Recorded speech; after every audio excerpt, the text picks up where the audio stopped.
This man had the, I don't want to call it audacity or guts, but he had the heart to tell his dog to fetch my husband. This man released his dog, his wolf-looking dog, on my husband. And this dog started chasing my husband. Hey guys, good morning. So today is Sunday. I decided to come here to make this video, but first I went to grab some coffee. It's been a very crazy weekend for us, and I hope you guys can hear me because I am literally in the lobby of a hotel right now on a Sunday morning. Today is March 2nd. So we started moving yesterday and I made a lot of videos yesterday, documenting the whole thing. Now it's 7 a.m. My husband went out to go get a U-Haul truck that we're going to be using to move. And we had movers scheduled for 9 a.m., right? But later my husband moved it to 10 because he didn't know when he was gonna get back. But it was supposed to be just go pick up U-Haul, come back. That was what we thought, right? Nope, because that did not happen like that. Apparently the devil had so many other plans in stock for us yesterday, but thanks to God he did not win. Okay, so what happened yesterday? My husband went out to go get the truck. I was at home packing everything, getting the kids ready while we wait for movers to come. By 10, the movers came and introduced themselves. I was like, hey, okay, my husband is coming, so just wait outside. Because at this point, I didn't know. I just don't know. Usually my husband does all of this by himself. So I told him to wait outside. And they did, and I was still busy packing. Fast forward to 10:20 something, they came and knocked on the door. They were like, hey, we just wanted to tell you that your time started reading since 10 o'clock. I was like, really? They said yes. I was like, then come on in and come and start packing. They came, started packing. Now we're still waiting for my husband to come back. He left by 7. It's 11 and he's not back. It's almost going to 12 and he's still not back.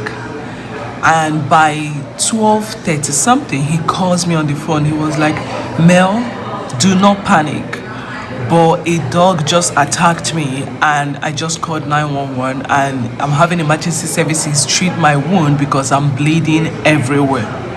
I was like, wait a damn minute, what did you just say? He started explaining. You can hear the fear and pain in his voice, right? So what had happened was that he went to get a truck. He went to the first place we had scheduled a truck. He got there, took this truck, went to go fill the truck up with gas, paid over $200 to fill it up with gas, only to realize that the truck is malfunctioning. He took it back. The lady refused to pay him, give him money for the gas, insisted that he was going to pay for the few minutes he drove the truck and the miles he drove the truck. The man literally shinga donga to go fill up truck and they're making him pay for it. Like, you know what? Fine, I'll go somewhere else. He called somewhere else and they directed him to where to go get the truck. Now he goes there to go get the truck, and on reaching to the place, he saw a U-Haul sign there, parked his car, came out of the car and started walking towards the U-Haul office. But there's this other place over there that they train people for truck driving and whatnot. Anyways, this man had the, I don't want to call it audacity or guts, but he had the heart to tell his dog to fetch my husband. This man released his dog, his wolf-looking dog, on my husband. And this dog started chasing my husband. Now remember, my husband was not properly dressed. He was just wearing a slippers because he thought he was just going to walk down the aisle, walk down the street and pick up a truck. And I'm talking, at this point, he was like almost an hour away from home. This man sent his dog to maul my husband. The dog chased him down. My husband ran for his dear life, but his slippers made him trip. He fell and bruised his toe. I'm talking his finger toe, his toenail is literally cut off, and all you can see is literally his flesh right now. This man calls me on the phone. He's like, I called 911 and they're treating my wounds. I'm bleeding. His whole hands were bleeding. His whole shirt, his pants was just covered in blood.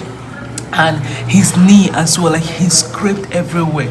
Like even his jacket that he was wearing got scraped off. Like he scraped and still, that was how bad he felt. His jacket scraped and still bruised his elbows. Like that was how bad he felt. And thankfully he ran towards the U-Haul part of the building, and the U-Haul guy came out and shouted at the dog and made the dog stop. You know, when a dog is responding to a command, that was exactly what happened. And now my husband called 911, he called the police, everybody came, they're taking statements and they are treating his wound. Now remember, at this point, we were supposed to leave like Clovis, California by 2 p.m. This is 12 and we have not started packing. Now I am with the movers. They've brought out every of our belonging in the driveway. Like everything was there in the driveway. And my husband calls me, gives me the information, and I'm telling them, hey, can you people help me? Let's go pick up my husband and pick up the truck. They're like, we ain't doing that. It is, there was this English hand on so it is, hey, Jesus Christ. There was this grammar, they kept on speaking the whole of yesterday. Anything you tell them to do, they will tell you it is liability. They said it was liability. Oh no, we can't drive, it's liability. Oh no, we can't touch this, it's liability. I'm like, what is not liability to you people? Like, what exactly is not liability to you guys? Anyways, they told me, you know what, we can go and come back because your 2 hours is almost done. My 2 hours is done. Mind you, my property is literally sitting in the driveway where every neighbor in the neighborhood is passing from. My garage is wide open because I can't close it because there are things all over the place. And you want to leave me stranded.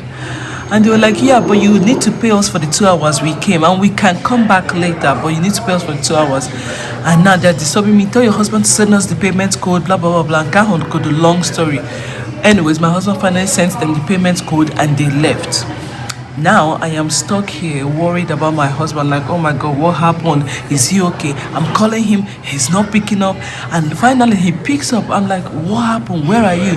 He said, oh, they finished treating me and I picked up the truck and I'm heading to go pick up the trailer because apparently they don't have a trailer where I picked up the truck. Now a trailer is something that we're supposed to use to put his Tesla on top of the trailer so that we can carry the trailer attached to the truck while I drive the Mercedes, right? I'm like, are you serious? You're injured, you need to go to a hospital. He's like, no, it's fine. I'm just going to go get this thing. Anyways, my husband went, got the trailer. As at this time, this man got here by 2 p.m. Somebody that left by 7 a.m. He had not eaten breakfast, nothing. Like, he hadn't even brushed his teeth at this point. He was so weak. But remember, his car, which is his Tesla, is still stuck at the same place that the dog beat him. And he came back home, showed us his wound. The girls, they were crying when they heard the news. So immediately he came back, they rushed him, hugged him, Daddy, are you okay? Are you okay? Finally, he settled down, rinsed his mouth, brushed his teeth, had something to just snack on, and then hired an Uber to go get his car. Meanwhile, I stayed back home, waited. I had to book another reservation with U-Haul.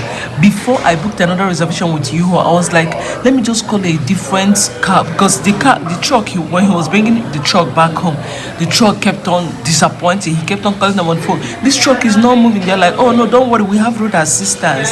Anyways, the truck made it home. But prior to that, I started calling other moving companies. I'm like, let me call the people that will move everything inside the truck, drive the truck, because I wasn't sure. He said he was badly hurt on his foot, and I wasn't sure which foot that got hurt.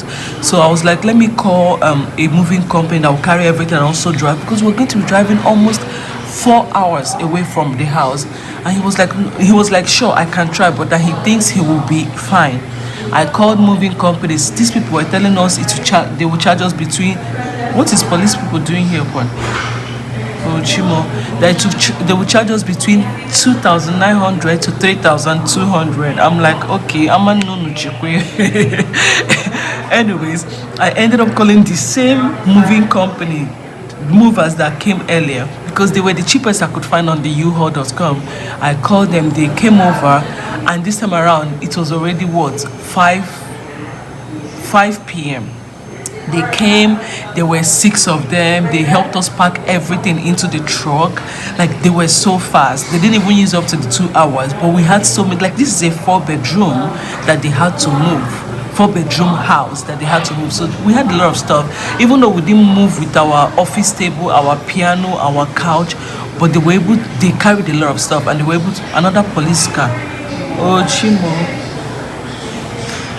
Whenever I see police car like this, my heart will be pumping. I'm not even a criminal. I'm not even a criminal yet. If I see police car, my heart will be pumping. Anyways, they helped us pack everything. Like, they cleared out the house last night. At this point, it was already 6:30 p.m. They were done. And I gave them some snacks and everything they ate, because this was like their 3rd house that they were moving there yesterday. They finished moving our stuff and they left. And now we are stuck in an empty house. But before then, everything I brought out in a basket that we're going, because at this point we knew we're not going to travel to Los Angeles last night anymore. We knew there was no way because it was too late, and I don't drive at night, right? So I decided to bring out a basket filled with our survival kit basket so that we can use it to sleep in the house last night and be able to go this early morning. My daughter, my precious daughters, left these people because I was downstairs doing something, and my kids allowed them to carry this basket and put it in the truck. Now the basket is in the truck, and there was no way we could sleep in the empty house last night. Anyways, we decided to gather everything we had with us, my handbag and a few things, and then come to a hotel to come sleep. We stopped by Chinese buffet last night, got some dinner that we're gonna eat for breakfast as well, and we headed to this hotel. Like, the hotel is very close to our house, but then when you come to a place, we didn't have to sleep on the floor because that was my stupid idea. Oh, we can sleep on the floor. My husband was like, no, let's go to a hotel. So we came here, got good shower. We're able to brush our teeth because our toothbrush is in that basket. I brushed my teeth this morning. The girls are still sleeping. My husband is badly injured, but he took a shower last night, dressed his wound, and it's literally 7 a.m. But I don't want to wake them up because I know we have a long day ahead of us, and he's very weak and tired from yesterday. But yeah, that's the story so far. That's how we ended up in a hotel this morning. That's how we ended up here this morning. The kids are happy that we're in the hotel because they're like, yes. I'm like, I will slap you. You made them carry our basket. Now you made us pay money to come here. I'm seeing a lot of military men here. Like, there's one behind me. Can you see that? And I see another one here. And police have buffalo so many times. Oh my, anyways, that's the journey so far. We're supposed to be in Los Angeles this morning because my mom is arriving this morning. As I speak to you, she's in Germany right now. She's supposed to be arriving today by 1. And the goal was that we're going to get to Los Angeles last night, sleep, set up the curtain, and then while I'm unpacking this morning, my husband will go get my mom from the airport. But so far, we're still here in Los Angeles, and we have almost 4 hours to drive. Anyways, this morning I woke up, brushed my teeth, and I came to grab some coffee. We can't even shower because if we shower, we don't have a change of clothes. So only my husband showered and changed his clothes because his clothes was all bloody. But guess what? That's the only clothes he has to wear. So he wore my blanket jacket to sleep last night, and then this morning he wore to wear that bloody clothes for us to go to LA. It's crazy. Anyways, I'm going to finish my coffee, wake the family up, and then we're going to head over to the house, and I'll give you guys like a final walkthrough of the house, and then we gather our stuff and we start leaving. But the goal is that we'll be there at least before 11. When we get there, my husband will go get some movers while I unpack with the movers. He will now go pick up my mom. But imagine my mom is coming all the way from Nigeria to an empty house where we are still packing and unpacking. It's going to be crazy. But yeah, wish me luck and cheers to a New beginning. This is my husband was like, if yesterday did not make him mad, he will never be mad in his life again. And for me it's more of, I love moving. I don't consider it as stress. Like, I enjoy the art of moving, but at this point I think I don't want to move for another 10 years. Like, I'm done moving. We've moved 3 times in the last 5 years. 3 freaking times. I'm done. From Texas to Hanford, from Hanford to Clovis, from Clovis to Clovis, from Clovis to Los Angeles. This is the 4th move in 5 years. Like, I'm done. Because every time we move, something bad happens to my husband. I was telling him yesterday, I'm like, what is wrong with you? Every time we move, something, if you don't break your hand, you break your leg. If you don't break your leg, you break your back. If you don't break this one, that is a dog that is chasing you. Anyways, no weapon fashioned against this man shall prosper. No weapon fashioned against him, and all shall prosper. I feel like it's a new beginning, and every new beginning there will be hiccups, like a lot of hiccups here and there. My hiccup made Chichobi, but no, the devil tried it. He really tried it this time around, and he's not going to succeed. Not today, not ever. In Jesus' name, amen. Anyways, I hope you guys enjoyed this short audio of what happened, and I'll see you guys in another video. Bye, guys. We're not even going to be eating breakfast this morning. Like, we don't have time for that. I'm going to go wake the kids up so that we can start going. And plus, everything they have here is packaged food. Oh, Jesus. I hate eating packaged food. Can't you people see I'm working so hard to do so? I like fresh cooked food. Which is packaged egg, packaged. Do I look like a 901 person?